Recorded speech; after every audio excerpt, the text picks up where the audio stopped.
start with the quarterback position and my guy, who's a star. Yep. Sam Darnold, who's been very good the last 2 weeks, despite bad matchup, at least on paper.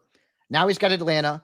They've given up the 8th most fantasy points per game to quarterback. 6 quarterbacks have beaten them for 17.7 points or more, including 4 since week 7. So Sam is in my lineup, and so is Tua Tagovailoa. I said it yesterday, give him all the credit in the world.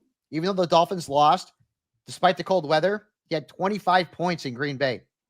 Pretty good. Now he's got the Jets. Their defense has allowed 24 plus fantasy points to 4 different quarterbacks since week 6. So this is a good spot for Tua and the Dolphins. Start Tua and most of the Dolphins assets. Cousins, Lindsay, is on the top of the sit-em quarterbacks. And again, I said this yesterday, I would think, oh man, way back in August, I would think, oh, this is the revenge game. It's a great matchup for Kirk Cousins. You got to start him.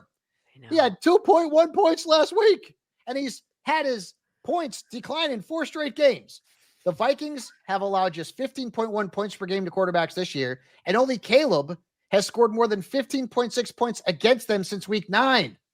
So, you know what? Maybe defenses go rogue in this game and Cousins goes off because of the revenge game narrative, but the stats do not paint a pretty picture for Kirk Cousins. Same thing with Jameis.